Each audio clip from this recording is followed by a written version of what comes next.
नमस्कार। आ रही है होली। बच्चों का, बड़ों का, सबका फेवरेट त्योहार होली। वो होली जिसके लिए हम हर साल प्रतीक्षा करते हैं। लेकिन इस साल ये होली थोड़ी सी कंफ्यूजन भी लेके आ रही है आप सबके लिए कि होलिका दहन कब है, होली कब है। कई लोग बोल रहे हैं होलिका दहन 2 को है, कोई 3 को, कोई होली 4 को बोल रहा है रंग वाली। लेकिन है कब? तो हमें इसके लिए पंचांग देखना पड़ेगा और पंचांग के हिसाब से हमें गणना करनी पड़ेगी कि किस समय हम क्या करें। अब होता क्या है, हम पश्चिम के चीजें इस्तेमाल करते हैं, खासकर कैलेंडर को। लेकिन हमारे जितने भी त्योहार होते हैं ये हमारे सनातन के हिसाब से चलते हैं, जो हमारा खुद का कैलेंडर होता है, जो अलग तरीके से काम करता है। जिसकी वजह से यही तिथि जो आगे पीछे हो जाती हैं और हर बारी ये कन्फ्यूजन हो जाती है कि कब होली है, कब दिवाली है। और ये कन्फ्यूजन्स को हटाना हर बारी ज़रूरी भी हो जाता है, क्योंकि हम कैलेंडर 2 इस्तेमाल करते हैं।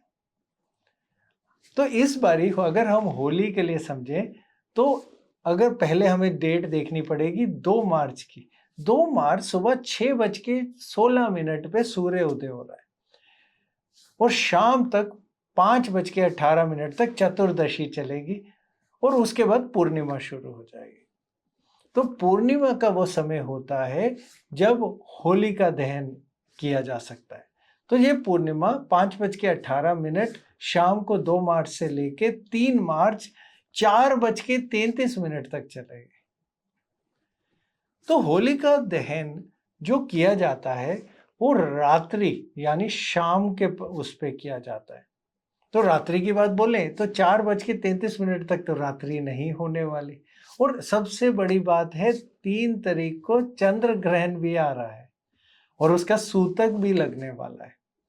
और होलिका दहन तो हलष्टक का आखिरी समय होता है, अंत होता है। तो शुभ मुहूर्त खुलने होते हैं, लेकिन सूतक में तो कोई भी शुभ कार्य नहीं होते हैं, पूजा पाठ भी नहीं होते हैं।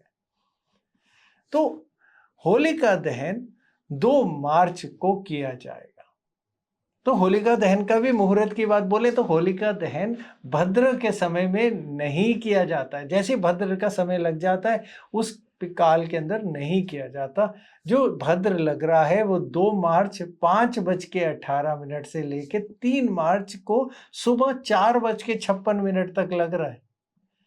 तो सबसे बड़ी बात अगर हम ये देखें तो होलिका दहन का तो हमें समय ही नहीं नजर आ रहा। लेकिन हमें एक विधि भी दी गई थी कि जब भी पूंछ भाग आएगा, आखिरी का समय, जब बीच का एक खास समय, उस समय हम कोई शुभ कार्य कर सकते हैं भद्र के टाइम पे भी।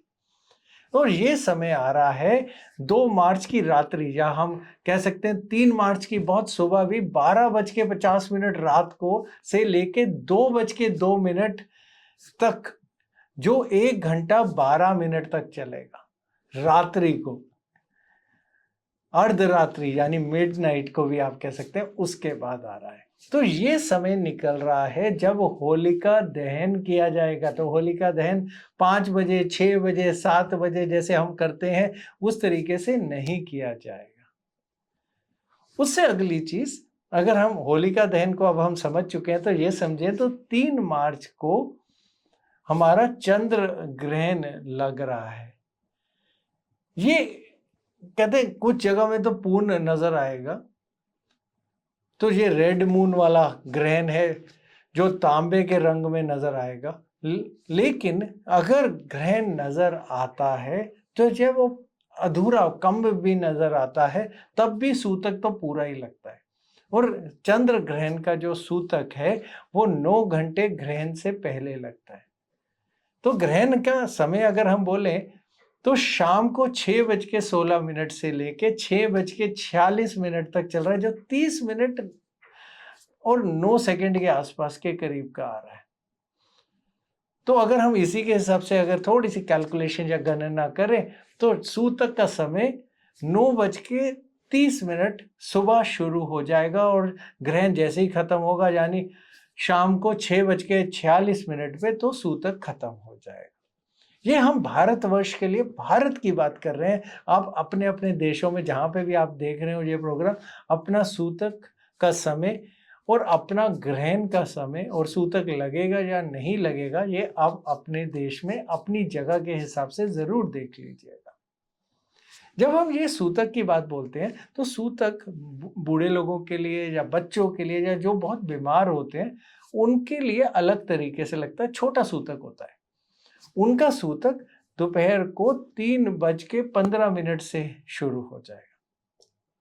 तो कुछ चीजें हमें करनी होती हैं, ये कहते हैं ग्रहण वाले दिन, और कुछ चीजें नहीं भी करनी होती हैं। तो अगर सूतक लगे तो सबसे पहले तो हमें पूजा पाठ नहीं करना होता, मंदिरों के किवाड़ बंद हो जाते हैं, दरवाजे बंद हो जाते हैं। कहते हैं किसी भी मूर्ति को हम नहीं छूते, कोई भी बासा खाना, बना हुआ खाना जो पड़ा हो उसको नहीं खाते।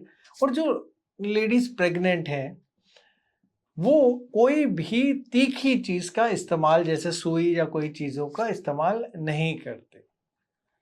ये समय होता है सूतक का जब हम जाप करते हैं मंत्रों का, और जाप इस बारी के लिए रहेगा ओम नमो शिवाय या महामृत्युंजय मंत्र, इसका आप जाप करें। उसके अलावा 3 मार्च की जो डेट है उस दिन क्या करना चाहिए, दान या पुण्य, गंगा स्नान बहुत शुभ, और पूजा पाठ पे ध्यान दें। जब सूतक खत्म हो तो कुछ नहीं, गंगा जल लें और पूरे घर में छिड़क दें, उससे शुद्धि हो जाएगी। तो अब अगला सवाल कि हमारी होली रंग वाली कब होगी, कब हम एंजॉय करेंगे। चलो पूजा पाठ भी कर ली तो एंजॉयमेंट की बात बोले, या फिर रंग वाली होली जिसे हम दुलेंदी कहते हैं, वो आएगी 4 मार्च को। तो होली रंगों वाली खेली जाएगी 4 मार्च को। सबका सवाल बहुत बड़ा रहता है जो हम हर बारी बोलते भी हैं और सब लोग जानना भी चाहते हैं, और अभी तक अगर हम बोले हजारों मैसेजेस आ चुके हैं ये बताने के लिए कि उपाय तो बता दीजिए, क्योंकि होलिका दहन पे बहुत खूबसूरती से बहुत अच्छे उपाय होते हैं जो राशियों से ऊपर, ग्रहों से ऊपर सबके लिए बने होते हैं। यानी कोई भी कर सकता है, बस उसे ये समझना है उपाय किस चीज का कर रहा है, किस तरीके से करना है, और वो उपाय किए जाते हैं। जो हम कहते हैं जब मानसिक कोई थोड़ी आपको समस्या चल रही है या फिर आपको डिप्रेशन जैसी चीज चल रही है, तो चंदन की लकड़ी लें और होलिका दहन में डाल दें। अगर आपको कोई बीमारी या शारीरिक परेशानी चल रही है तो काले तिल आपको लेने हैं, वो डाल दें।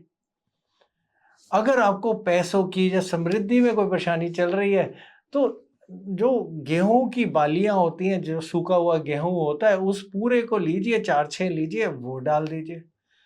अगर आपको कोई रिलेशनशिप में या अपने कहते परिवार में कोई परेशानी नजर आ रही है तो कुछ नहीं करना है, सूखा हुआ नारियल लेना है और वो डाल देना है। विधि बहुत सीधी सी है, आपको उसके आसपास एक चक्र काटना है पूरा, और इन चीजों को, जो भी पूजा की चीजें आप उसमें डालें, उसके अलावा ये चीज और डाल दें, तो ये उपाय आपके लिए बहुत आराम से हो सकता है। बहुत सुगम उपाय है, और हर उपाय हर साल के अंदर बदलता है जब वहां के ग्रह और चीजों की स्थिति के हिसाब से। तो ये जो उपाय है ये इस वर्ष के लिए हैं। जो अगर आपने पिछले वर्ष के अगर हमारे उपाय कोई सुने हो तो वो इस साल पे वो उपाय नहीं कायम रहेंगे, वो बदल जाते हैं। तो हर साल के उपाय भी अलग अलग होते हैं और विधि भी अलग अलग होती है, और इस साल की विधि तो बहुत आसानी वाली आई है, ये उपाय भी बहुत आसानी वाले आए हैं। तो होलिस्टिक खत्म हो रहा है, शुभ मुहूर्त शुरू होने वाले हैं, रंगों की होली आ रही है। बस आप सबके साथ मिल के लड़ाई झगड़े खत्म करके खुशियों के साथ ये त्योहार बनाइए, और ये त्योहार होली का आप सबके लिए शुभ रहे। बस ये ही कामना करते हैं हम आप सबके लिए। नमस्कार।